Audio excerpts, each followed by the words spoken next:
Saya satu-satunya orang Indonesia di sana yang berkarya di paroki. Ya, umat saya di sana juga tidak ada orang Indonesia. Ya, karena di sana itu sangat kompleks. Semua isu moral itu begitu kompleks. Biarawannya dikasuskan. Ada yang dimasukkan penjara Wah. juga ada. Jadi Ngopi di teras bareng Rian. Ya, selamat datang kembali di Ngopi di Teras bareng Rian. Kali ini bareng Romo Adi Wijayanto, ya betul. MSF. Ya, Ini betul. tadi Romo Adi ini kebetulan tugas perutusannya di Perancis. daerahnya di mana mungkin? Di Saint-Jean-de-Bournay, itu 1 jam dari kota Lyon. Wah. Ke arah selatan. Ya. Dan ini lagi liburan. Saya sedang liburan. Betul. Kebetulan sekali ketemu tadi. Iya. Ini kita bakal ngobrol-ngobrol tentang mungkin keadaan di sana dulu ya, Mo. Ya. Keadaan di tempat perutusannya Romo itu sekarang kan di sebuah desa hitungannya. Iya, betul. Itu katanya dengar-dengar kalau teman-teman bilang kalau di Eropa itu malah justru umat Katoliknya sangat sedikit ya, Mo. Dan memprihatinkan kalau dia mau. Iya. Jadi kalau Perancis itu secara umum kita kalau ngomong Perancis itu kayak harus memetakan dulu ya. Dipetakan. Di Perancis itu kalau secara kultural tradisi itu sangat Katolik karena memang dulu Perancis itu ibarat kata kalau dalam sejarah gereja itu adalah putri sulung gereja. Jadi Perancis itu secara tradisi itu kekatolikannya sangat kuat. Sangat kuat karena ya banyak santo-santa dari sana. Banyak penampakan Bunda Maria juga di Perancis. Kita tahu ada Lourdes, ada La Salette ya. Lalu banyak santo-santa dari sana. Kita tahu ada Thérèse Lisieux, kemudian ada Saint Jean de Berthier. Banyak sekali.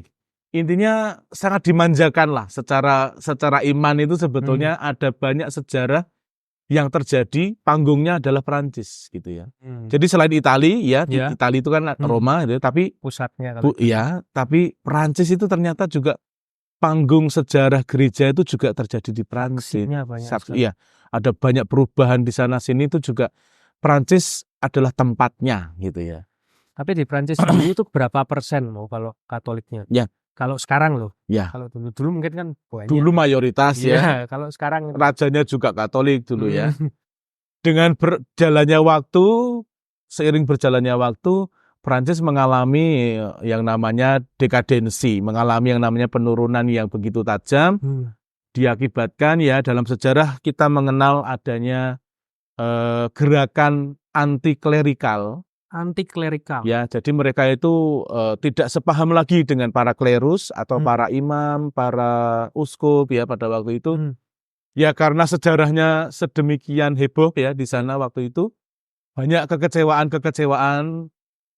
Ya, ada sejarah kelam lah di sana ibarat kata. Tidak semua orang itu setuju dengan gereja pada waktu itu ya. Lalu pada saat itu kemudian akhirnya dengan gerakan anti-klerikalisme ini yang kemudian juga muncul gerakan protestantisme di Jerman itu dalam tempo yang bersamaan sebetulnya hampir-hampir berdekatan sebetulnya. Lalu ya sampai sekarang akhirnya ada pemisahan antara gereja dengan negara dan semakin exposure-nya gereja itu makin kecil. Sangat kecil. Exposure gereja untuk kehidupan kemaslahatan masyarakat itu sangat kecil. Itu sebabnya makin lama makin kecil, makin menyusut, makin menurun. Itu terbukti sangat nyatanya adalah kalau dulu tiap desa itu ada paroki, ada gereja, ada paroki, ada satu pastor di situ. Bayangkan ya, setiap desa ada gereja, ada pastornya di situ. Dan itu adalah satu paroki. Sedangkan sekarang ini fasenya regrouping ini. Regrouping. Digrupkan kembali, dikelompokkan kembali. Jadi sangat berbanding terbalik dengan di sini di Indonesia. Regrouping untuk penyederhanaan gitu ya? Penyederhanaan, pengelompokan kembali. Waduh. Kalau di Indonesia kan pemekaran. Kebalikannya ini. Indonesia itu satu paroki pecah jadi 2 paroki, jadi 3 paroki. Itu namanya pemekaran. Kalau di sana dari 3 paroki jadi 1 paroki. Waduh. Benar-benar. Ya. Bisa dibayangkan secara jumlah berarti memang sudah sangat turun ya. Dan yang sekarang real terjadi adalah umatnya itu hanya yang sepuh-sepuh, yang sudah lansia semua. Ya tetap ada baptisan, tetap ada orang yang menikah secara Katolik, tetapi Minim itu sekali. juga sangat beda lah dibandingkan di sini. Pertumbuhannya ya sangat kecil. Sini masif hitungannya. Sini masih masif, masih besar.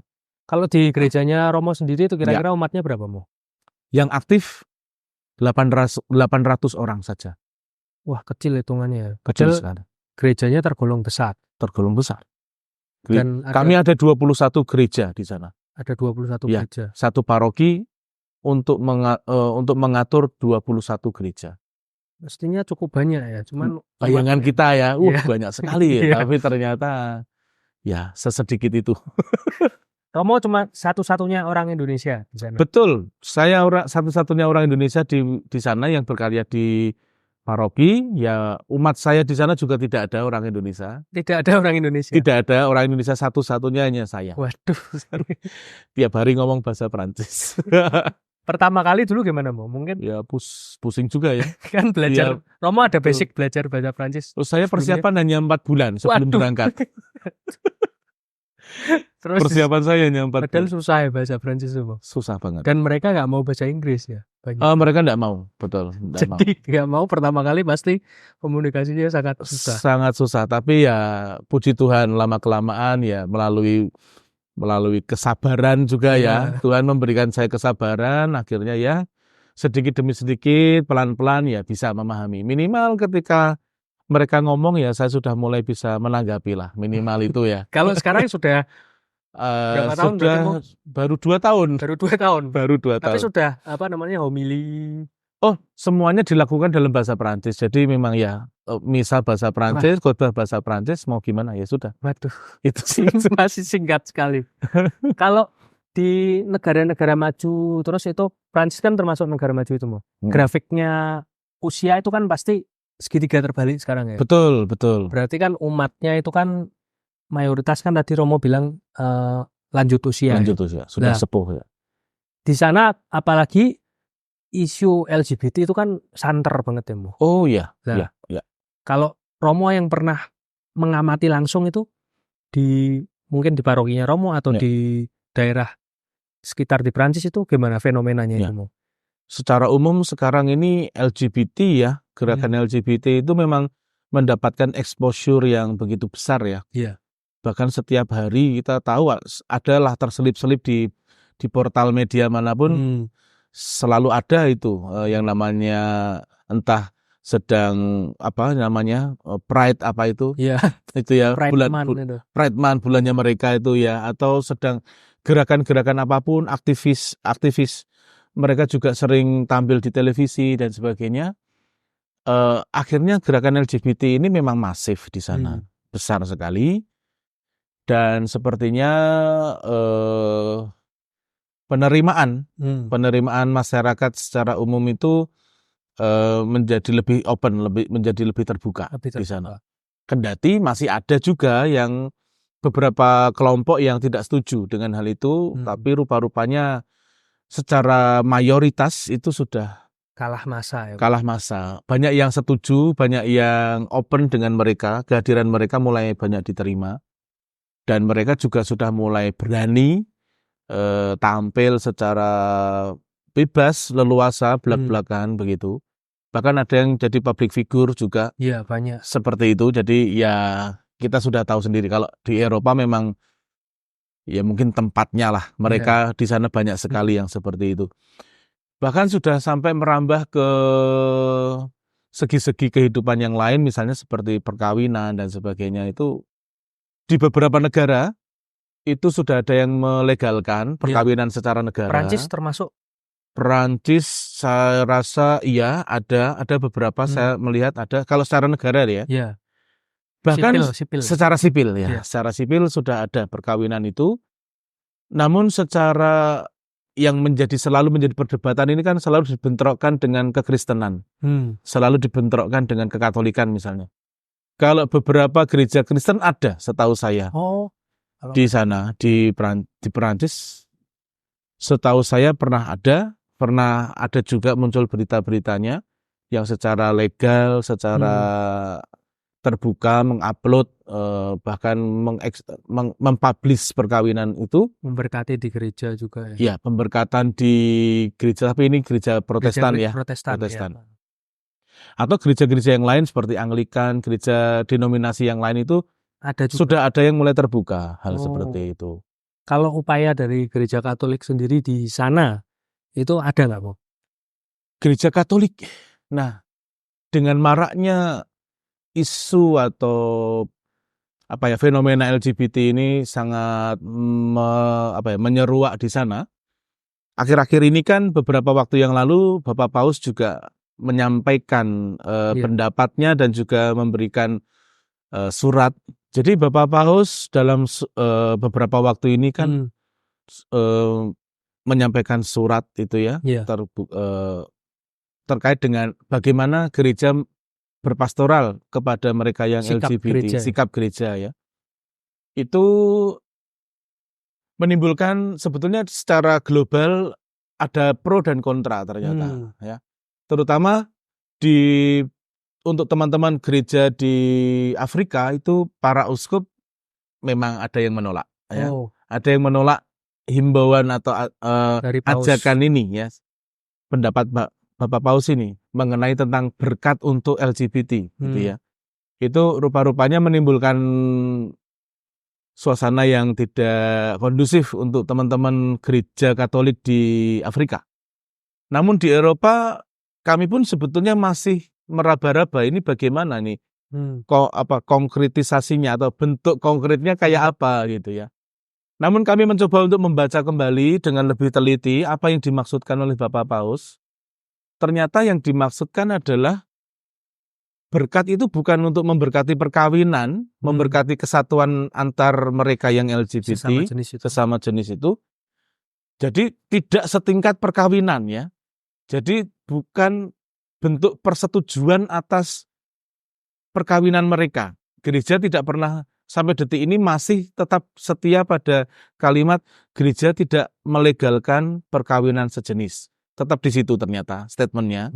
Cuma berkat yang dimaksud di sini ternyata adalah berkat ini adalah setingkat seperti kalau kita mau minta doa ke Romo. Misalnya, Romo, saya minta berkat untuk rosario saya.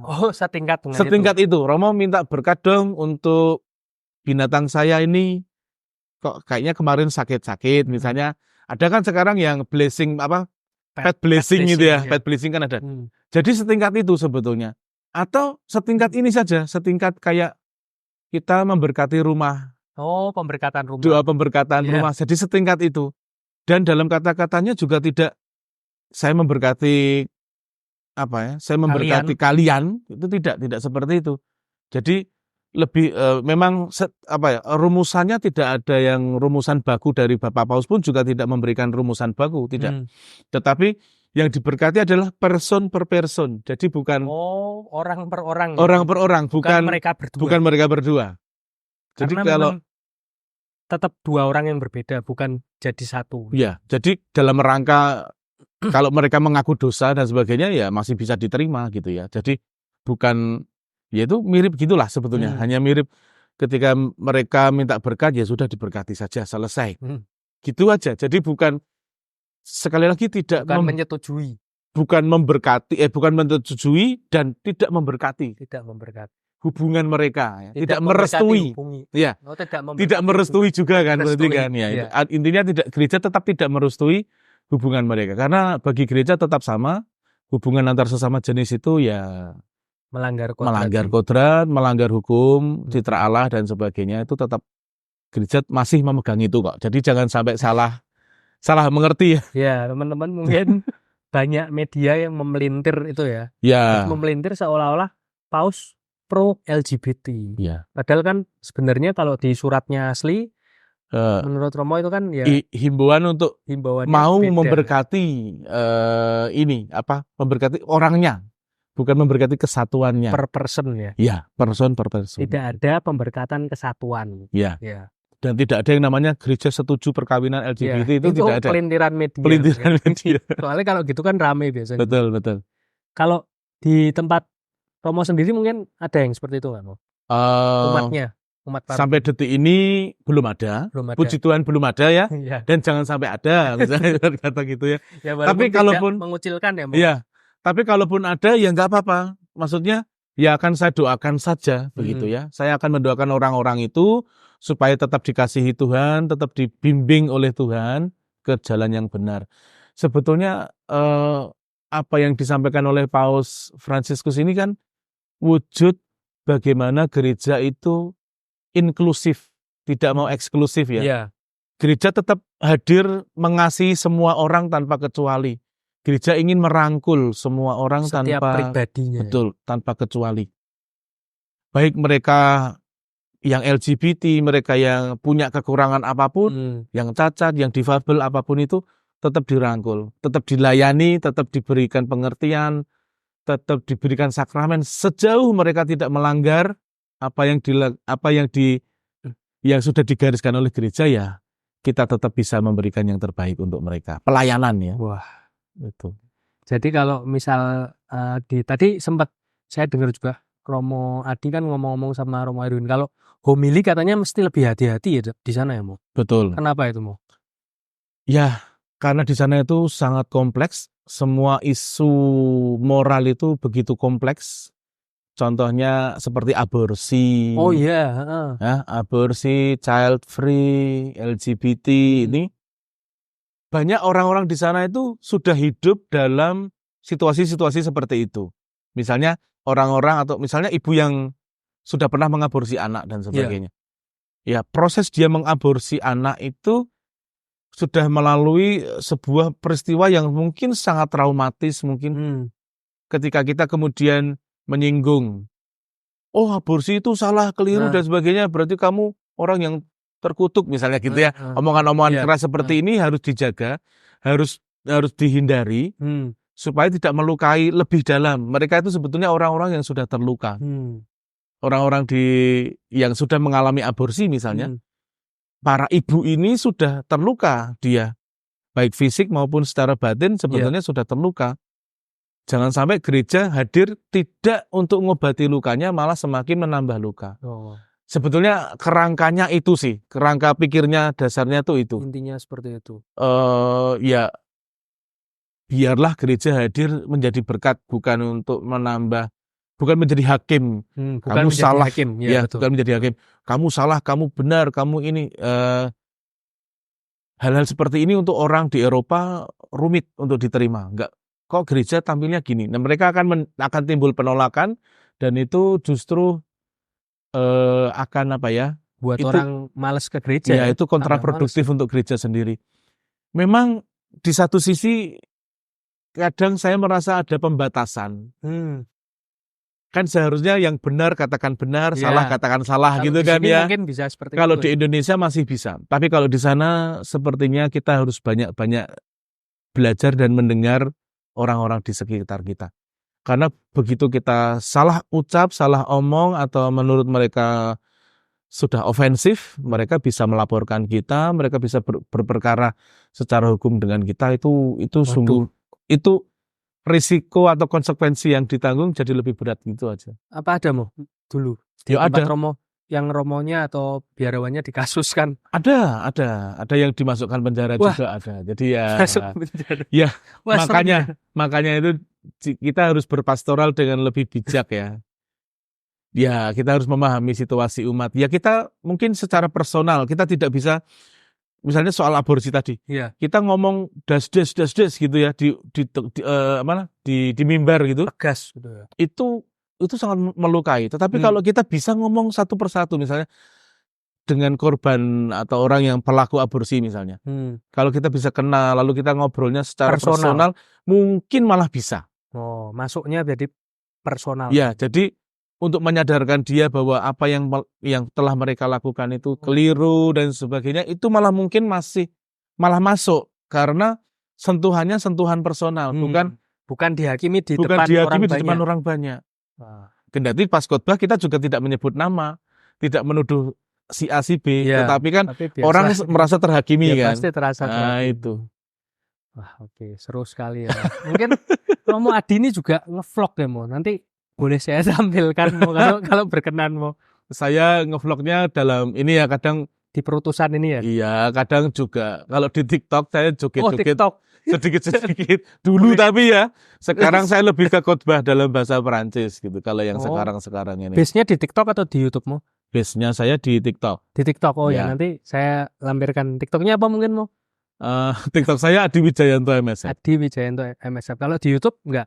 Di YouTube ada juga, tapi sudah lama saya Enggak update. Berarti nggak update. Saya update-nya nggak update di TikTok. Di TikTok Oh saya. iya, gitu aja. Nanti saya buat teman-teman yang pengen lihat Romo mungkin jalan-jalan ya di sana. Iya, TikToknya. ada Nah, beberapa itu. vlognya ada. Buat yang pengen Iya, lihat-lihat tugas perutusannya Romo Adi di ada. Prancis sana kan pasti seru, beda. Bisa diakses tadi TikTok. Betul. Ya udah, gitu Oke. aja Mo. Makasih Mo. Makasih ya. Makasih waktunya. Oke, sama-sama. Baik. Yuk, oke.